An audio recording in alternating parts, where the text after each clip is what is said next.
science fiction is inherently sort of absurd, right?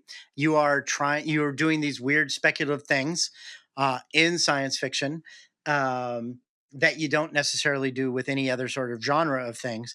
And you are asking people just to go out on a limb anyway. Imagine space flight, imagine cybernetic organisms, imagine artificial intelligence, imagine alien creatures, right? All of these sorts of things. Science fiction is inherently absurd. And absurd doesn't mean ridiculous. Absurd doesn't necessarily mean a negative connotation. It just means that you are so thrown out of your normal sphere of what is real and what is acceptable that you are in a completely different mindset, right? That's one of the great advantages of science fiction and fantasy is that it just literally puts you in a whole new world. So with that being the case, I don't think it's that difficult to go that one step further and compound the absurdity with a little bit of humor.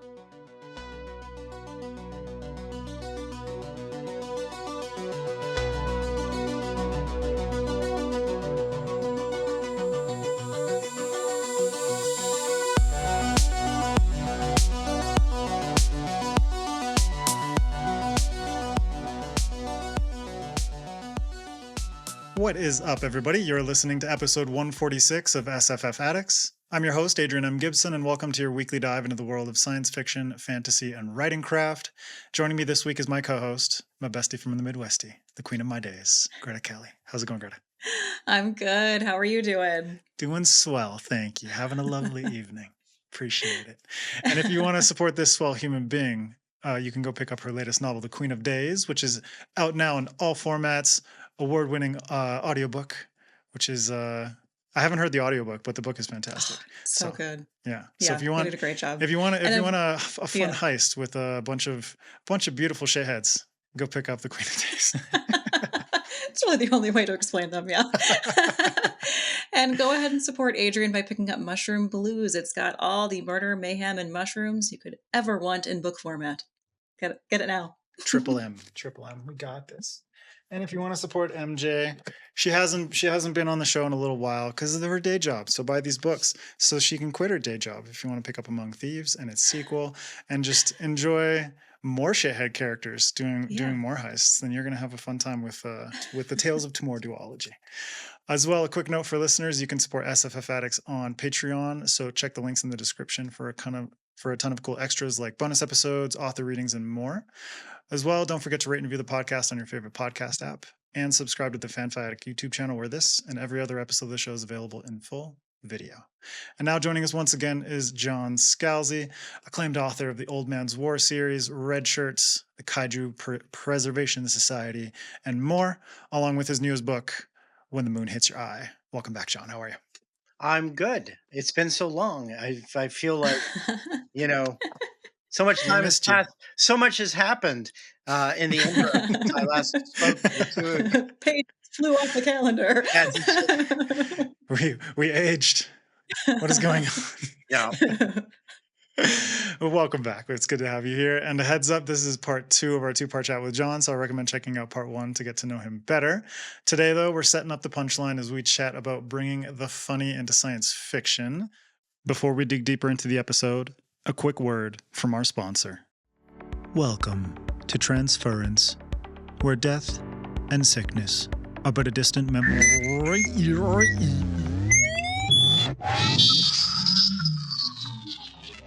Nicholas Five Burrows is a sicko, someone that takes on others' illnesses. In a city where diseases can be transferred, the rich buy longer lives without pain, and the poor get a short life of constant sickness. Brought back from the brink of death by his friend Brian Meadowhearth, or maybe the invisible hand of an outside actor, Nick finally gets the chance to try and change things, to finally stop the whole disease transfer network. Tensions escalate as Nick infiltrates a higher society he doesn't understand, and starts to fall for Dorothy Sungate, the very person he needs to manipulate to be successful. And between run-ins with a talking cat, genetically modified humans, and a robotic police force, the world around him just keeps getting stranger. Can Nicholas tear down the disease transfer architecture? And how much of his humanity is he willing to bargain along the way? A dystopian vision of healthcare and a market economy. Transference will appeal to fans of Red Rising, Blade Runner, and the BioShock franchise. Soon to be a complete duology with the release of Transcendence in the summer of 2025. Transference by Ian Patterson is available now in paperback and ebook. Get your copy today. And now, enjoy the rest of this episode of SFF Addicts. I grew up on a lot of humorous science fiction, and I just wanted to get your take first off about what humor means to you and how it kind of fits into your everyday life. Well, I think I don't really tend to think about humor in my everyday life because it's sort of like a fish thinking about water. It's just kind of a natural aspect of my own personality, which is good, which is both good and bad, but is just a fact. And so, um, to the extent that on a day-to-day basis I'm thinking about being a funny person or being humorous, in fact I don't think about it a lot. I do think about it, and I have thought about it a lot with regard to science fiction, because when I started in the fiction publishing industry, which was back in the early 2000s. Old Men's War was published in 2005, and had bought a couple years before that. Um, it was extremely difficult to sell humor in science fiction. And it has been a long journey. It took a long time for science fiction publishing to accept that humor in science fiction was a thing that not only did people like, but that would actually sell books. So it is something that I do think a lot about with regard to what I do as a writer, and what I do as someone who is in the publishing industry. But on the day to day basis of being funny, I don't think about it too much. And when I'm with myself, I'm not particularly funny because, I don't tell myself jokes or something like that. And, I try to be funny for my wife, but she has been with me for 32 years. So if she smiles, that's the equivalent of a laugh. If she chuckles, it's an uproarious laugh. And if I get her to actually laugh out loud about something I've said, then this is comedy gold and it will kill literally everywhere else. Either that or you just like made fun of yourself and didn't realize Yeah, it. yeah. Right. Yeah. But yeah, she's a saint because she has to Degrading standards. she has to be the person who gets to uh, you know, she's the person I road test everything on. So, as far as it goes, it's really funny when I say something that I intend to be funny and it's not funny, and she just looks at me with this default expression that says, I know that what you said was meant to be funny, and I am here to tell you that it's not, but I'm not actually going to say it because it will crush you if I do. So I'm just going to give you this blank space instead. That's real love, man. That's real. Yeah, that's fair. Well, how has your humor kind of developed over the course of your life, though? I mean, like, obviously, you just kind of gave a sense of how it developed over the course of your marriage and Yes. your relationship with your wife. But like, why was it something that you decided this feels like the right fit for me and like the stories that I want to tell? So, I mean, when I was a kid, I found, as so many people who traffic in humor did, that being funny gave me positive attention, right? It's like, oh, you made me laugh. Oh, it's funny. And, for, a kid that's like, oh, wait, you like that? Well, I'm going to do it some more. So I just basically found that being funny was both uh, good for attention, meant that people who would normally, would otherwise not give me the time of day would give me the time of day, all of that sort of stuff. So, um, and it just became part of the arsenal of, hi, I'm John Scalzi. I'm, this way. Um, that said, I mean, I do think that there's there's something to be said, and I realize that it might be controversial or not. I think some people are naturally funny and some people naturally aren't. And it's not a bad thing to not be inherently funny, and it's not a good thing to be inherently funny. It's just, everybody has certain aspects of their personality. To go back to my wife, who is the most wonderful human I've ever met in my entire life, right? I want to be very clear. Wonderful, wonderful person. Uh, uh, Not funny. Just not funny. There's not she has a sense of humor. Like there are things that she finds funny, but in and of herself, she is not a funny person. She is naturally inclined towards seriousness.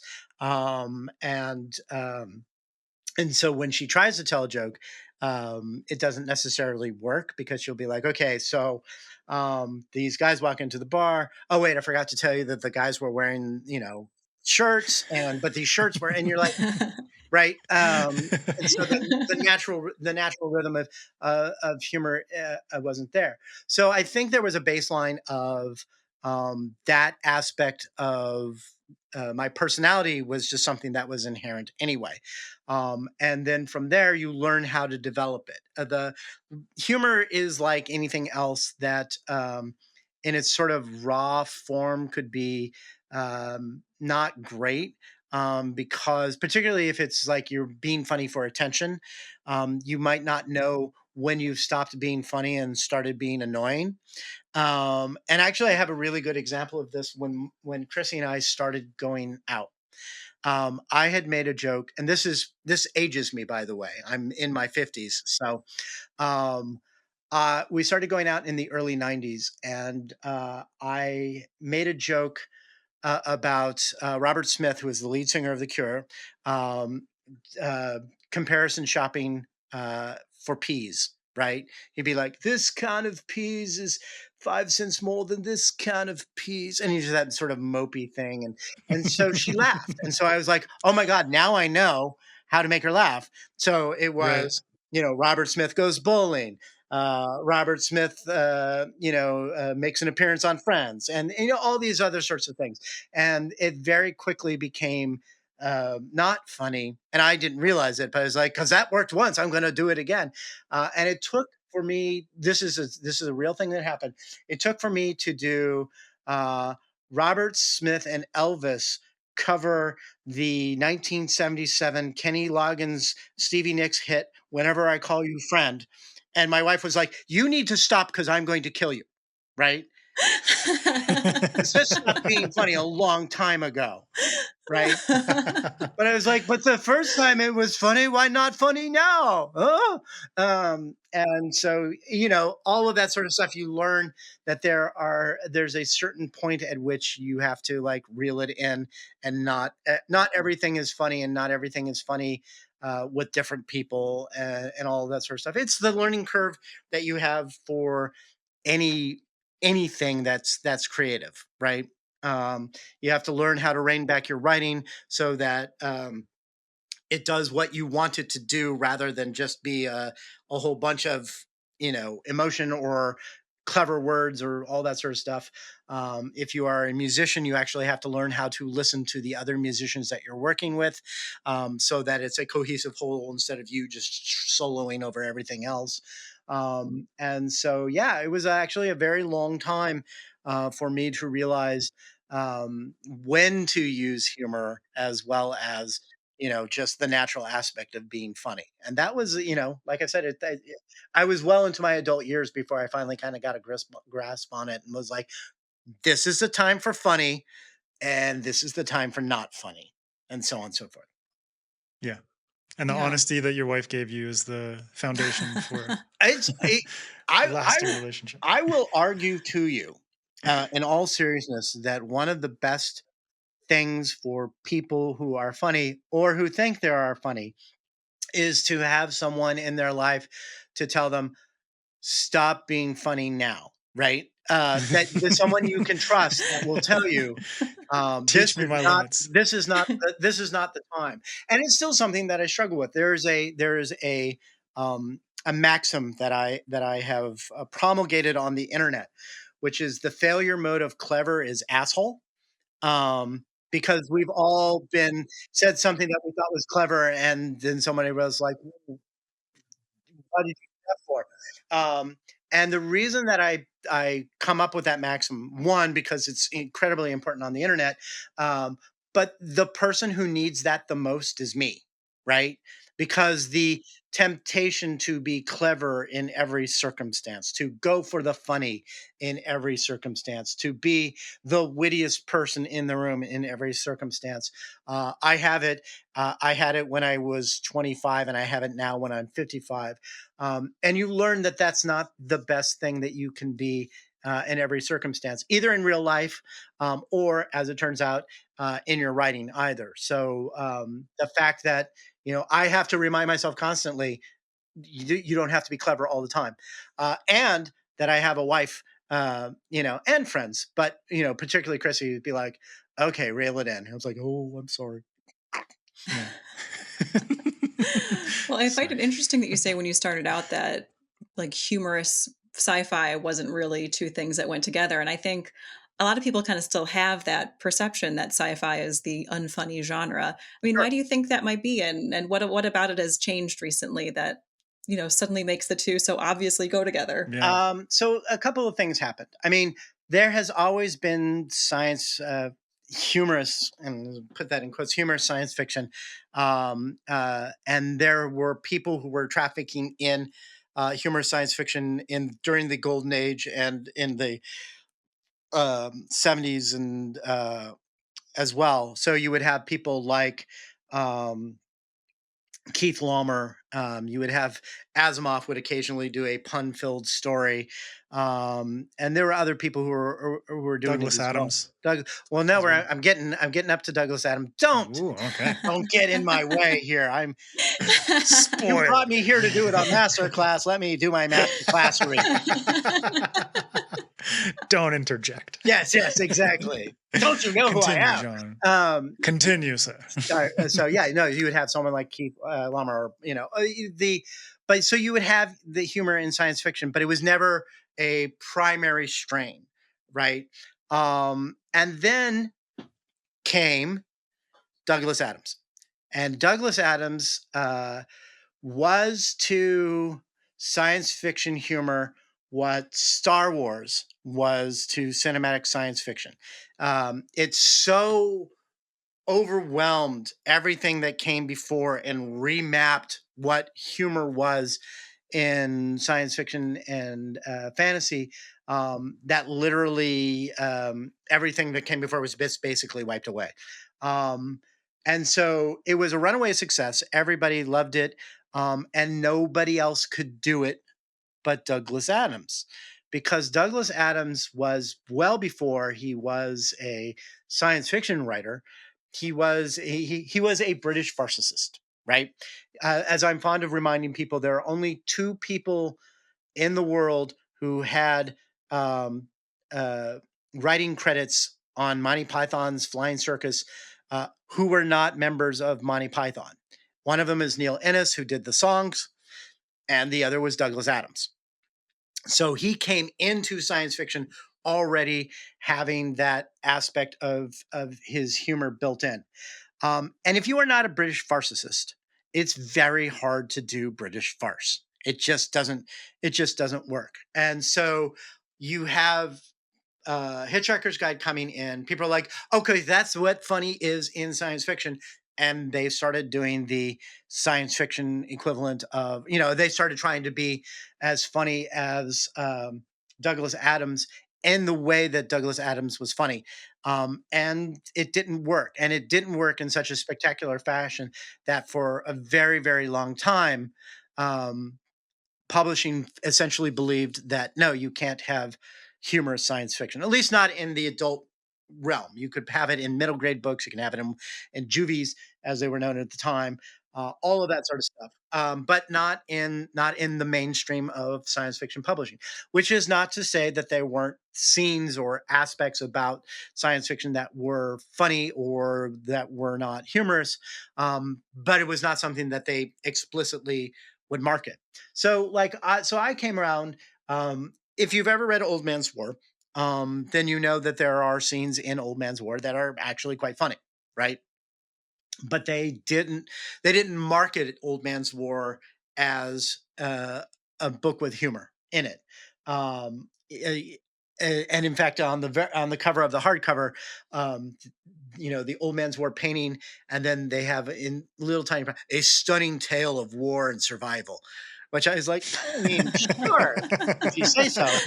There's some funny parts in that too. And Yeah.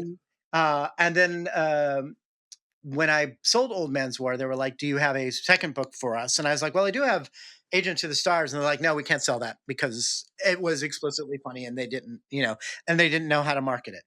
And so we went through that over and over and over again with like Android's Dream. Android's Dream has as its opening chapter somebody farting someone else to death. Right?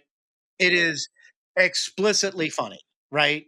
It starts with Dirk Muller didn't know if he could fart his way into an international incident, but he was willing to find out, and ends with, Jesus forgive me, I really shouldn't have eaten that panda. And everything in between is funny. Did they market it as funny? No, they absolutely did not. And over and They over, didn't go with Chaucer, but sci-fi. right, Yeah. exactly. So over and over again, I was putting funny stuff in, and they were still not doing it. It took until Red Shirts, which was I think my 10th book or something like that, before they finally were like, yes, we will tell people that this is a funny book. And one of the reasons that they did that was that book was attached to a very old contract that was only worth $25,000. So if it flopped, nobody was out any money, right? So they're like, what the hell? We will go ahead and we will say it's a funny book, right? And so they did, and it did extremely well. Both in terms of sales, and then obviously it won a Hugo, and all that sort of stuff. So and then it changed from no one can sell humor in science fiction to no one can sell humor in science fiction except Scalzi, right? And that happened for a couple of years. And then you had Cat Valente doing space opera. Yeah, space opera, which was explicitly funny. Now you have other books that are coming out, both in science fiction and fantasy, that are explicitly humorous. We have gotten over that hump, and now people are allowed to do it because they've seen that the old rule of one, not everybody is writing humor Douglas Adams anymore, because my humor was not like Douglas Adams' humor. Space opera is not explicitly like Douglas Adams either. And people were still reading it, and people were still buying it, and people were still nominating it for awards. So that was the proof of concept that they needed to go, okay, now we can say this is funny. And it's kind of crazy that publishing needs so much kicking in the ass until finally they have the proof in the sales and Right. awards and Well, whatnot.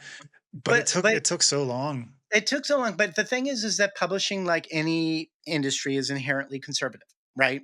They are, particularly if you are a old established publishing house, where he's like, look, kid, I've been in the business 30 years. I know what sells and I know what doesn't. And I got me here to tell you, the humor doesn't sell. We're not going to put that up. Right.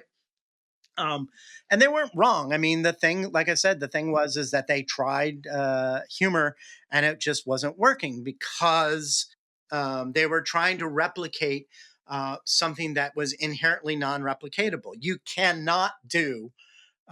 simply cannot do Hitchhiker's Guide to the Galaxy. The only person who could do Hitchhiker's Guide to the Galaxy was Douglas Adams. The closest thing that we got to it between uh, Hitchhiker's Guide and today was Good Omens, right?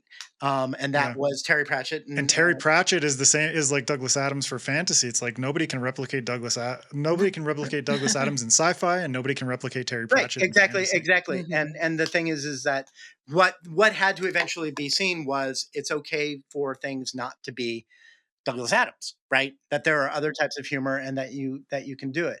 And I do think it's important to note to the extent. I mean, I this is it sounds hugely egotistical, um, but this but the sales and the everything else back it up. That it really took someone like me or someone like Kat Valente, who had already had a sales record and already had a presence to really push things and be willing to be like, look, the worst case scenario is I have a book that doesn't sell as much as the rest of the books that I've ever done, we can do another old man's war book and make up for it or something like that. Like they had the insurance policy, that there would be something else, that would make up for it. Like I said, if it had been a book that wasn't on that $25,000 contract, that old contract that was not relative to what I was otherwise making, that was just kind of we'll see what happens. It's possible that they wouldn't have done it that way. And they wouldn't, like I said, they wouldn't have been wrong to be conservative about it. Yeah. And like you said last episode, fuck, it comes down to luck. Like Yeah. it's lucky in that case that you had an old contract and that they were willing to bet on potential flop with something that is Yeah. less Well, financially and that, significant, and yeah, that's absolutely. super lucky. It was hedging the bets, and it was also, and I want to be very clear, the Tor, even though it was attached to an old, it was attached to an old contract, and so the financial risk was low. Tor did support the book. They weren't just like, let's throw it out and see what happens.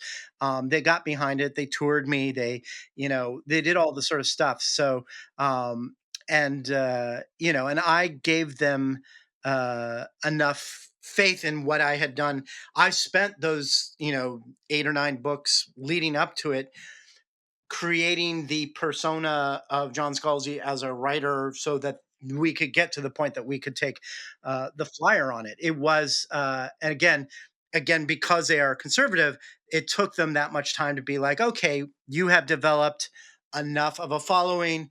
People know who you are. That we have some belief that people will take a chance on this, even if this is not an old man's war book or a book that is similar to what you've done before.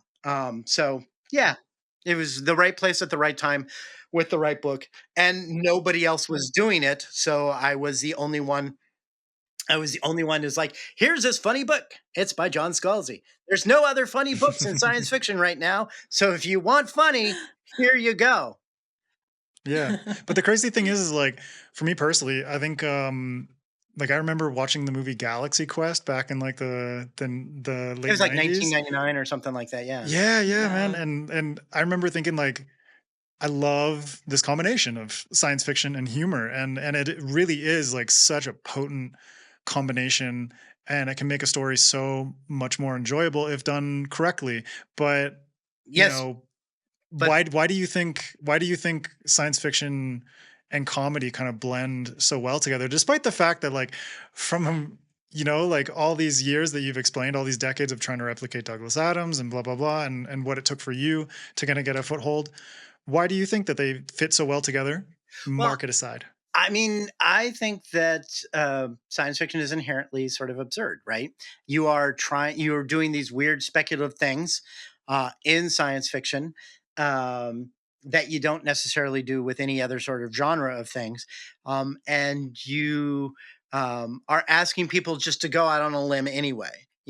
Imagine space flight, imagine cybernetic organisms, imagine artificial intelligence, imagine alien creatures, right? All of these sorts of things. Science fiction is inherently absurd.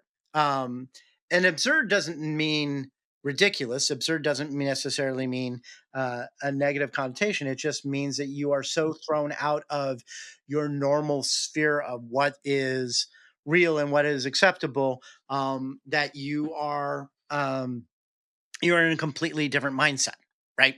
That's one of the great advantages of science fiction and fantasy, is that it just literally puts you in a whole new world.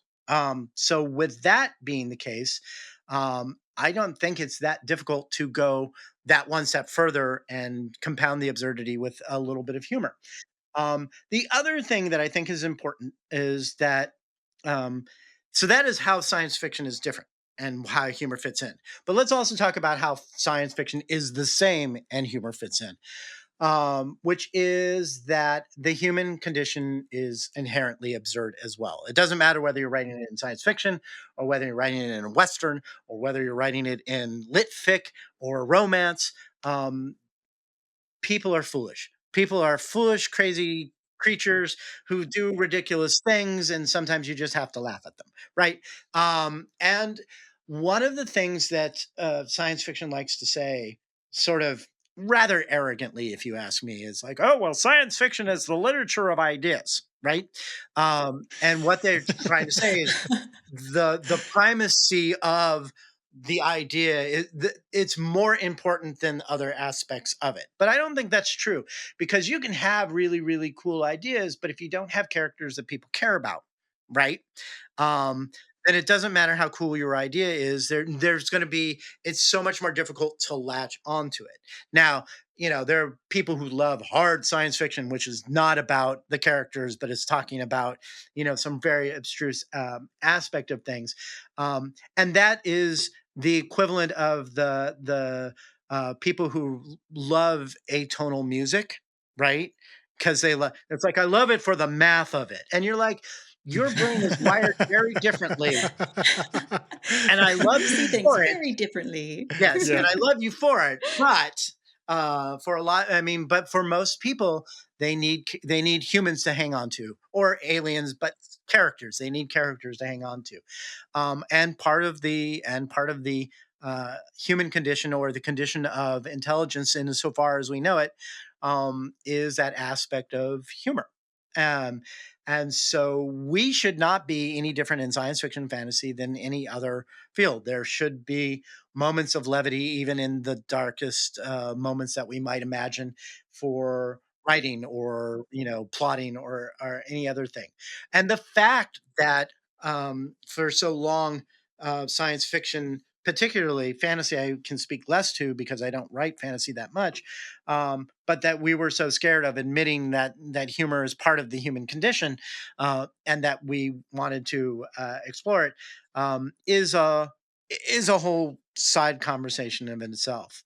There is one other aspect of science fiction and fantasy that I think, um, with regard to humor, um, and its audience and stuff like that, might be some sort of interesting mitigating factor, which is that, science fiction and fantasy people are spectrumy, right? Um, and this is not a complaint, it's just kind of a fact. And so, when you're on the spectrum to a greater or lesser extent, humor works differently for you, right? There are social and cues that you miss, and there are things that you don't won't necessarily cue into, and there will be some things that you think are extremely funny that other people are like, "Why do you think that is so funny?" One of the reasons why Douglas Adams worked so well for science fiction, and why Monty Python worked so well for nerds and all that sort of stuff, is that farce is so obvious humor, that you literally can't miss it, right? And for folks like us, that was actually super useful. Um, as science fiction broadens out, um, and there is more going on, and more of the human condition comes in, from writers, not just in terms of humor, but the diversity of writers that are writing in the field, writing so many different types of science fiction and fantasy now, that I think our readership is getting used to the idea that it is, in fact, a place where characters can thrive, and that all aspects of the human condition um, are part of science fiction and fantasy, and that does eventually include humor and learning to recognize that humor is not just one type of humor, but encompasses all a huge range. Yeah, that's 100%. well put. Yeah. Well, let's dig into the craft of it all. Okay. How do you decide as you're sitting down to write a new story or a new book, how much humor that you are you going to infuse in that story? Is it something that you think before you even start, or do you just let the process dictate itself as you're writing? I usually let the process dictate itself. I'm not an outliner to begin with.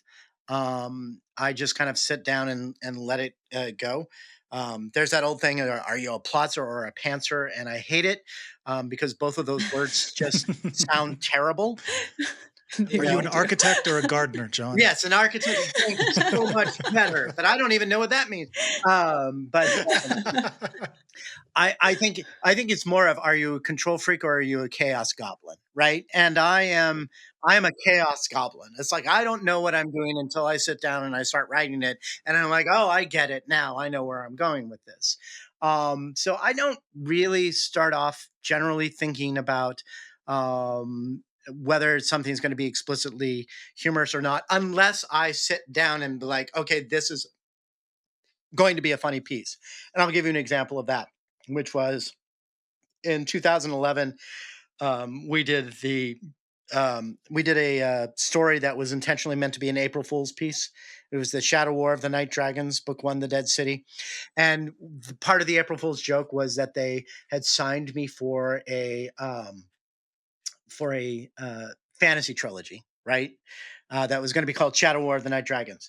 And so we did the prologue chapter and we posted it up on Tor.com, which is now Reactor. And the opening sentence of that was 156 words long and used the word black 11 times. And then the second sentence was even longer. And the third sentence was, which was to say it was a dark and stormy night, right? So that's what becomes that I was. But the German translation was beautiful. The German Yeah. translation was beautiful. I knew what I was doing and I knew it was meant to be funny. And in fact, I was going very specifically for farce. And I did 3,000 words and I was exhausted at the end of it because once again, farce is hard. So in those particular cases, when I know that I'm doing some, particularly if it's short, then it's easier to go right out and be like, I'm going to be funny from the get go.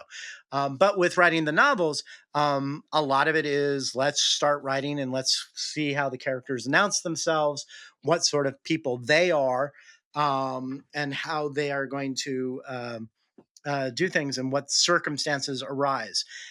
So most of I don't want to say by necessity that the humor arises organically, because I don't know that it's true.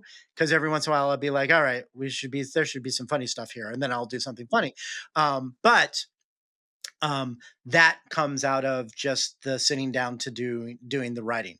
So I do a lot of writing that it basically is me figuring out what it is that my characters are doing and what the story is doing. And most of it makes it in, but a lot of it doesn't as well. Yeah. And do you find that the balance between, because when you mentioned earlier about like the tagline on the cover of Old Man's War, it's Yeah. like, this struggle for survival and all that, do you find that the balance between humor, drama, action, emotion, all of that kind of comes up organically, or do you find certain parts where you're like, okay, like you said, this part might need some more humor? Right. Well, again, a lot of it is just it will in my case will reveal itself in the writing, and like I said, just as in my real life, I had to learn that not everything had to be funny. Right. I also had to learn in writing, like, no, in fact, humor is not the right response here. Right. I was writing. There's an interstitial piece of writing in the Old Man's War series, which is called the Sagan Diary, right? Which is told from the point of view of Jane Sagan. Jane Sagan is not a funny person. She does not inherently incline herself towards humor.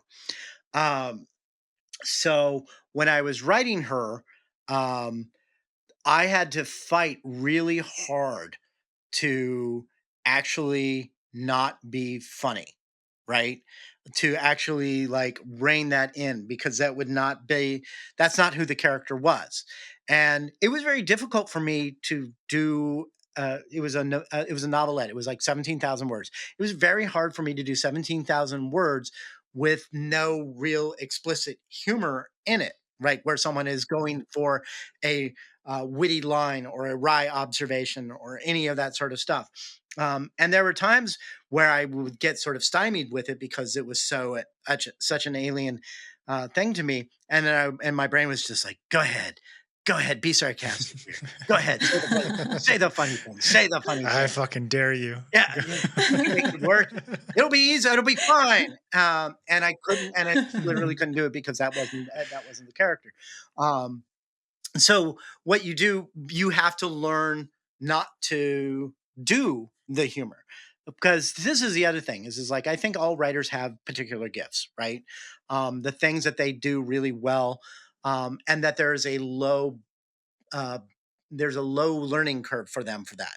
So like some people are really really good at description, right? Some writers are really good at plotting. Some are really good at outlining, which is a skill I don't have. The things that I get for free are humor and dialogue, right?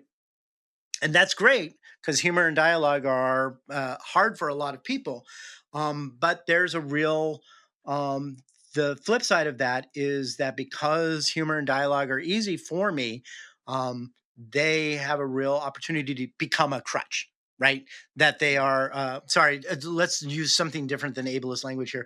That they become the thing that you just sort of run home to mommy to. Right, like that. I know that if I write a piece of dialogue here, that it will be that it will be easier for me to do than to do the description. I know if I do Potentially at the detriment of other aspects of the story. that's right? exactly right. If I, and that's the whole thing is that just because it's easy and just because you're good at it doesn't mean it's right for the story. And so this is something that you learn about when you are writing these stories. When humor works and when it's effective, it can be incredibly effective.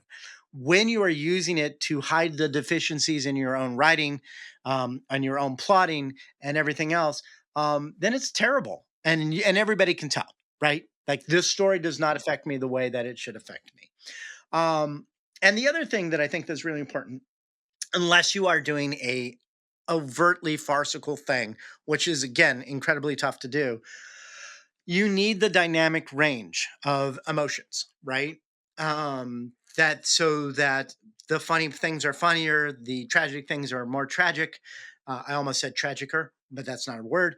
Um, and We're that authors. and that there is a genuine emotional flow. In Old Man's War, there are scenes that are intentionally funny, right? But there are other scenes that are intentionally not. The very first scene in Old Man's War is John Perry visiting the grave of his wife, right? And that is meant to be an emotional scene where he talks about how much he misses his wife and how much he hates that the only place that he gets to see her anymore is a cemetery, right? And that was an incredibly important scene in the book because it establishes the character of John Perry. It establishes that he is old, that he is tired, that he is ready to leave this world behind. And that scene would not have worked if I had made it a funny scene or if I had started the book with a funny scene, right? Or a humorous thing. It just wouldn't work. You needed to have that bit there, no matter how funny it became later, or absurd or whatever. You needed to have that emotional range, and the same with Red Shirts. Red Shirts is overtly funny, and then you get to the codas, and the codas just punch you in the face with emotion, right? Because all the things that have been funny and all farcical and everything else, um, you are reminded that in fact these are these people's lives and they are learning to actually take control of their own lives, and that taking control matters. So humor is a um, important thing, but it can't be the only thing. Even in a book that is explicitly meant to be humorous, you have to have you have to have peaks and valleys and a rhythm. Otherwise, it just doesn't work.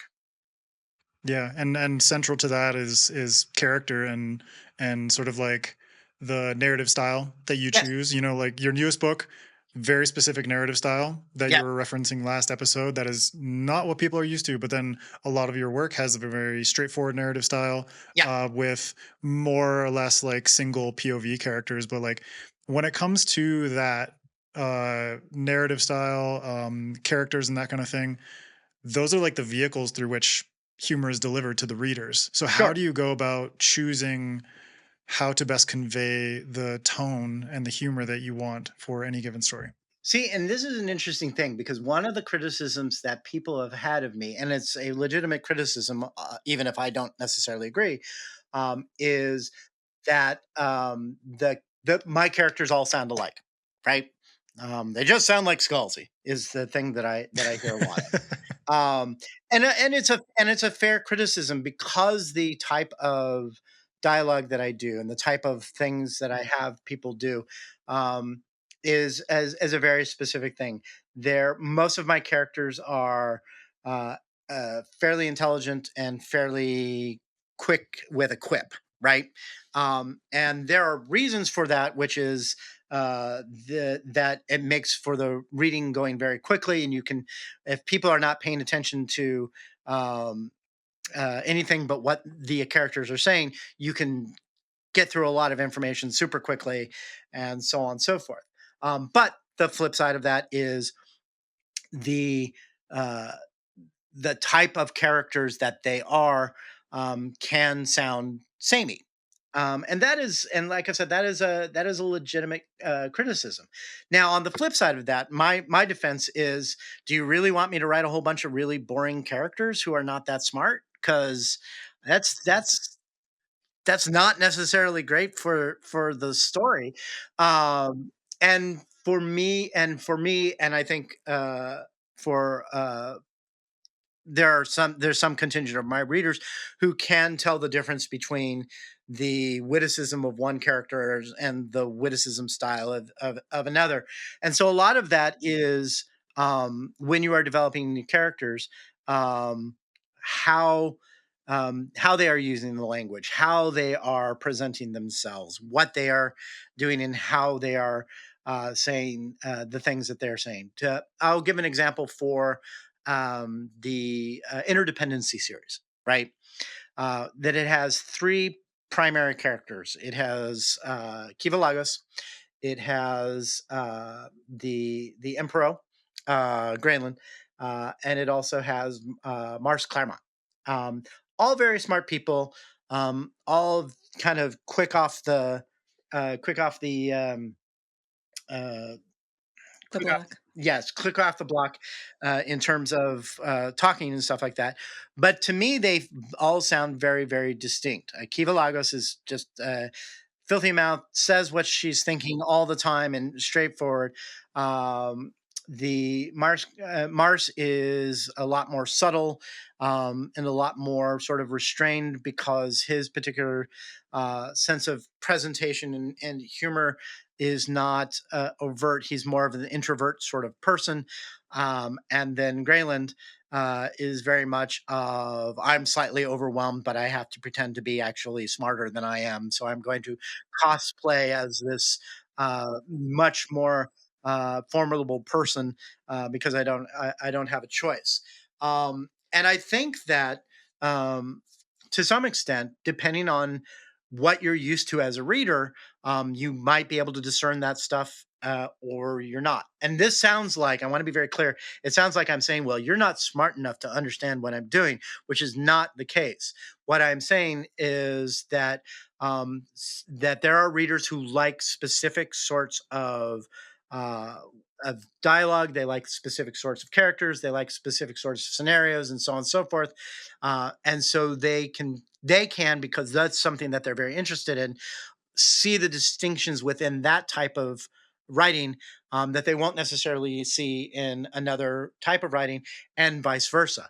Like I read a lot of epic fiction and it feels samey to me, um, but it's not. Like there's a very big difference between how, writer A writes and how writer B writes. But since I don't read a lot of epic fantasy, um, when I get to it, the you know it there's a lot of learning for me to do before I can Yeah. make that distinction. Discern the nuances. Discern the nuances. Mhm. It's like Mhm. scotch, right? If you Yeah, don't yeah. if you don't drink scotch, it all tastes like iodine, peaty iodine, right? But if you take time to really sort of delve into it, then you can discern the differences. And I think with the type of dialogue and character building that I do, um, if um, if you don't spend a lot of time with it, uh, it absolutely can sound samey. The more time you spend with my work, and I think this is fair to say of every author who is working, the more time you spend with it, the greater you'll be able to parse the distinctions with it. So the, the arguments of characters are absolutely fair, but at the same time, I think a lot of it is also just learning curve with whatever a writer is doing. Um, and so once you see it, once the breakthrough gets made, then you see, oh, I see how these characters actually are presenting themselves differently.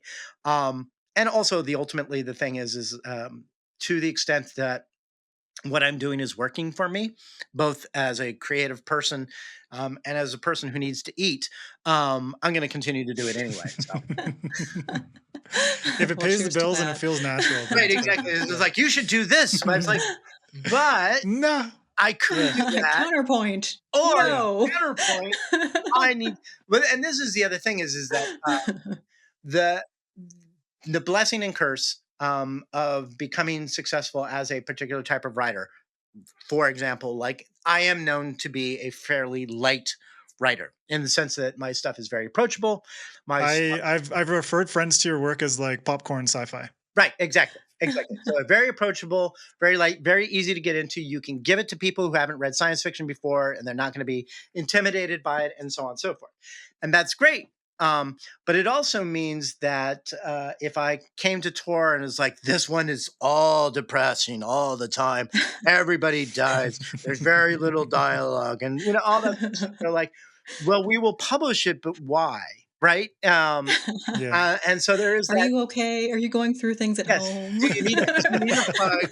Or Did your wife just like deject too many of your Yes. jokes? And now Yes. That wasn't funny at all. But that's but that is the thing is that one of the reasons that I have these ridiculously long contracts with Tor, where I literally will be writing with for them until I'm 70, is that it is understood that I write in a particular milieu, in a particular way, in a particular style. And so the people who hate my writing, I just tell them it's like they're like, what should I do? What should I do in terms of reading you? I was like, read Old Man's War. If you like Old Man's War, you will like everything else I do. If you read Old Man's War and you're like, I don't like this at all, run away now. There's no point, right? Because this is literally what I do. Within the distinction of all the books that I've done, there is a huge variation. Old Man's War is not like When the Moon Hits Your Eye, which is not like Fuzzy Nation, which is not like Lock In. But the overarching style and the way that people talk and the way the interactions and everything else like that are something that comes out, and that includes the humor that we're talking about. Um, and if it's not working for you, then none of the stuff that I'm going to do is going to work for you, and will continue not to work for you because I'm going to continue basically doing this same sort of thing over and over and over again because that's what the understanding is. If I'm going to write something dark and brooding and you know moody, I'm going to give it to Subterranean Press, right? Like when I did God Infant, which is objectively a horror novella where everybody dies in the end, right? It's not a tour book, it's a Subterranean book.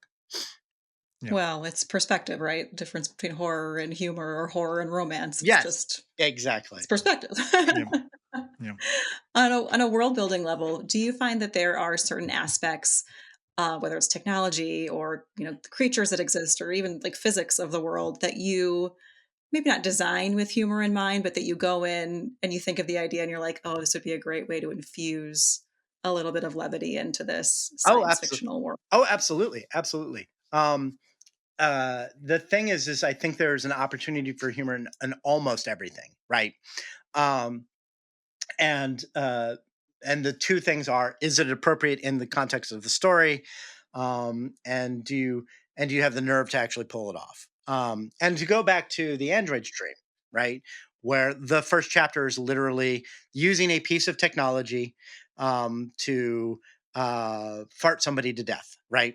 Because there's an alien species with a very sensitive sense of smell, and that they basically have a subtextual language of smell, and so this guy basically uses his intestinal tract to generate um, insults, and nobody would expect that it's from him because he's a human, right? And Like so your he is farts speak volumes, sir. right, exactly, I have older brothers. I buy this. yeah. um, and it is Third explicit. language. Yeah, and it is explicitly using a piece of technology to create this basically set piece of someone using this to enrage someone, and the description of it is overtly funny. And I remember trying to describe this to my father-in-law. He's like, "What's the next book you're going to write about?" And I was like, "Let me tell you, there's this guy. He's going to fart someone to death." And I'm explaining to and my father-in-law, salt of the earth man, doesn't read science fiction, just looking at me like this. Chrissy's behind him, just going, "Oh my god, what are you doing?" Um, but um, but yeah, so there are absolutely times where you set things up and for a humorous payoff, or where the discordance of the technology allows for humor. Like, for example, in Old Man's War, the first time that John Perry interfaces with his brain pal, right? Um, and it's like, "Hello, I am in your head now. What would you like to call me?" And he has to deal with that. And so he calls the computer in his head asshole, right? And of course, then it says, "That is a very popular name. Would you like to choose something else?" He was like, "Nope, that's what I want." And so yeah, and I think that again, the humor in something like that comes not from trying to make it funny, but recognizing that people confronted with a technology that they don't immediately understand are going to feel a little alienated and oppositional against it, and so that response, even though it is inherently funny, is also realistic, right? It is a humor that is rooted in that's kind of what a human would actually do in that particular situation. um I mean, it's a real story from my life. I wouldn't Yeah. let my husband call Alexa asshole because I was like, you have to be nice, say you're pleasing No, but cutes. it's She like will rule us someday. but it's also like watching a grandparent struggle with like how the fuck do you use this iPad? right, Like, exactly, you know, exactly, they're from their perspective, it's like there's this double play of absurdity. It's like the absurdity of this person who doesn't understand this thing and trying to figure out the complexities of it. And yeah, then there's the outside observer who's viewing the absurdity of this person trying to figure this thing out. exactly. And so there's a lot of, again, science fiction is absurd, right? The idea of the computer in your brain talking to you is absurd. So it's not that difficult to make that one more step into world building. Now, again, that's also different than the thing of inherently farcical, right?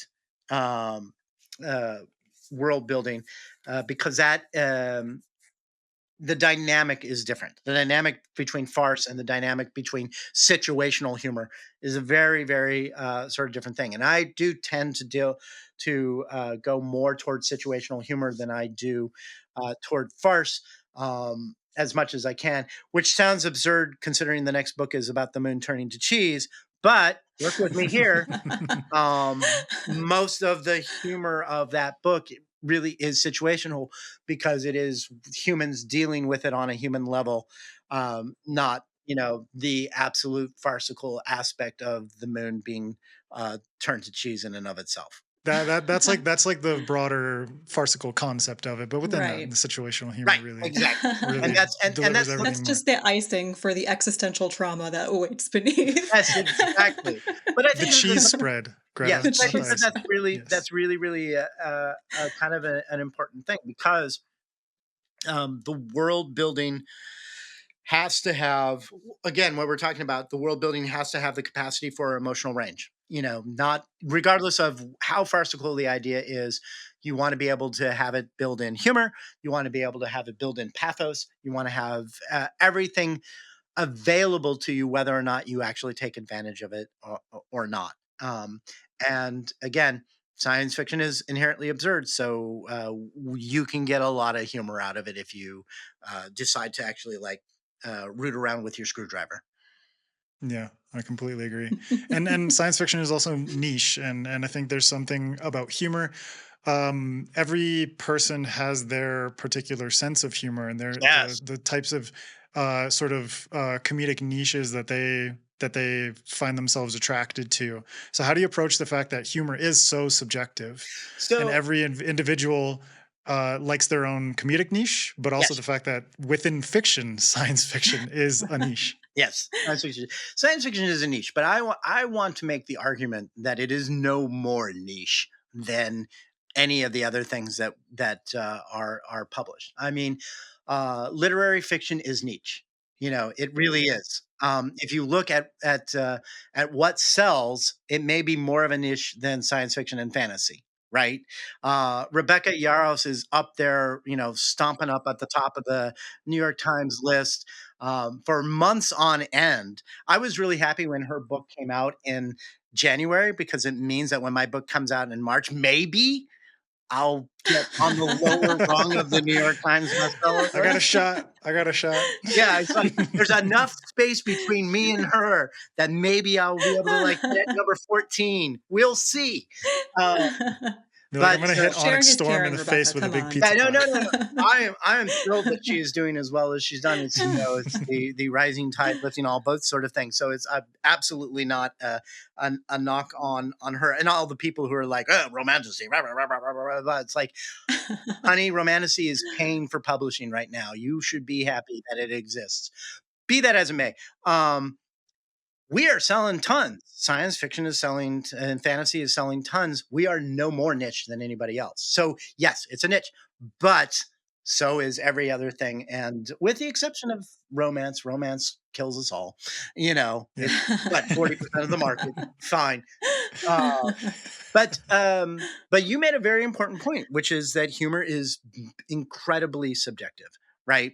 And that is really tough. And I've explained it before, which is that the thing about humor is that it does not fail gracefully. It is really it's really close to binary. And I'll give you an example of this. Like I write a scene where I want to make you cry. Okay, if it works at 100%, you're sobbing, right? If it works at 80%, you might be kind of teary, 60%, you have a lump in your throat. 40%, you're like, well, I know I'm supposed to be sad, and I guess it's sad, whatever, right? It fails gracefully, right? You have a lot of ways to approach it before it finally like fails for you. Humor is much more binary. It either works for you, like this is funny, or it is, I was told this is funny and it's not funny. And now I'm angry that it is not, right?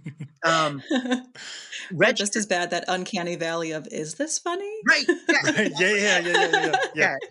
yeah. So red shirts, I always go back to this. Red shirts has the highest ratio of 1-star reviews to 5-star reviews of any of my books. There's very little that's in the 2 and 3 and star range because people either really like it or they're like, why the fuck does anybody think this is funny? This is this is awful. John Scalzi is not a funny person. I can't believe everybody thinks is funny is not funny. It should be set in fire and he should be launched into the sun, right? Um, because the very specific type of humor that I do is very specific. And if you love it, you love it. And if you don't, you don't. And you have to just accept that that is the facts, right? That humor is very subjective. It is very much, it does not fail gracefully. And the best case scenario of someone who doesn't think you're funny is that they're not offended, right? By the fact that they don't find you funny. And I think that's fine. I mean, I think that we accept that that there's all sorts of types of humor, and I do think that the people who like that sort of humor will find it. It's like with comedians. I was thinking about if you go back 15 years, there was a comedian named Dane Cook. Do you remember Dane Cook at Yep. all? Yeah, I remember Dan Cook. Yep. Yeah. He was big when I was in like high school and then university. So it was like I was like I went to college. Target audience. Yeah. And so there, Dane Cook's humor was highly situational. You either really, really liked it, or you were like, why? Why is this person famous? Why is this happening? Why is this humor? But the thing is that the people who did like it filled in stadiums, right? And it becomes, and it sort of the humor will always kind of find its audience if it's exposed enough out there. People will find it. And if you go to a Dane Cook concert back when he was, filling stadiums and stuff like that, everybody was laughing, and you would look at it and be like, why aren't I laughing? Is the problem me? And no, the problem wasn't you. It's not your humor, right? I'm much more of an Eddie Izzard type of humor, right? She's when one of the formative, funny people in my adult humor experience. But she's also very much of a acquired taste. That sort of slightly absurd, slightly farcical, do you have a flag, sort of thing that she does is not to everybody's cup of tea. But for the people who love it, they love it a lot. And you just accept that, the Dane Cook fan isn't necessarily going to be an Eddie Izzard fan. Eddie Izzard fan isn't necessarily going to be a Dane Cook fan.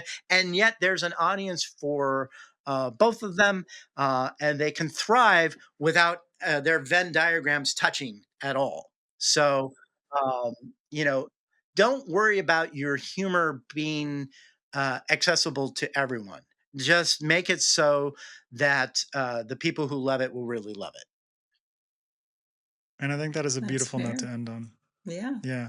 That everyone will find their audience, and the Dane Cooks and the Eddie Izzards. That's like a great like spectrum right there. It's perfect. There's something for everybody. If you don't Yes, like indeed. romantasy, you got epic fantasy. It's like everybody's got their taste, and I think that's a very beautiful way to close this out. But John, thank you so much for doing this Thank writing you. masterclass with us. Oh, sure. It has been wonderful, and I hope everyone enjoyed this two-parter with John. Just thank you so much for diving into humor with us. It's been very enlightening, so we appreciate it. Great. And John, where can folks find you online? You can go to scalzi.com, which is my website. I'm on Blue Sky, also scalzi.com. Frankly, if you go to a search engine and you type in the word Scalzi, you'll find me. He's there. He's everywhere. And you can pick up Alexa will find him. John is the new Alexa. You can pick up John's books. He's got a plethora for you to choose from. There's space opera. There's detective mysteries if you like lock-in. There's the wonderful standalones, including When the Moon Hit Your Eye, which is out on March 25th. So make sure to go pick that up and support John and his newest work. And then you can look forward to a new Old Man's War book later this year. And you can follow SFF Addicts everywhere at SFF Addicts Pod. You can follow me at Adrian M. Gibson. You can also pick up Mushroom Blues if you want some mushroom mystery. Greta, what about you? Yeah, I'm over on Twitter, Instagram, and TikTok at Greta K. Kelly. And go ahead and check out Queen of Days if you're interested in finding out what happens when your D&D party tries to rob a temple and accidentally resurrects a god. Tuesdays. Tuesdays. All right, perfect. Well, that's it for this episode. Thank you all so much for listening. For now, keep reading, keep imagining, and we'll see you next time on SFF Addicts.